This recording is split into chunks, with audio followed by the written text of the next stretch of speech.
Tous mes emplois bien rémunérés et très visibles dans des entreprises me mettaient une pression terrible. C'était cette tendance à subir un stress constant, à naviguer dans un océan d'attentes irréalistes qui m'a conduit à remettre en question mes choix.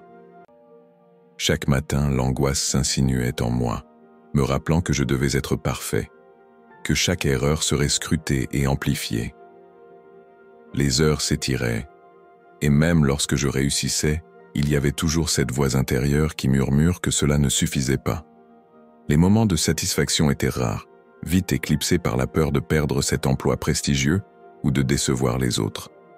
Je m'enfermais dans une routine où le succès se mesurait à la reconnaissance, mais cela devenait un fardeau. Sais-tu ce que c'est d'être épuisé par son propre succès, de se sentir piégé par un statut que l'on pensait enviable?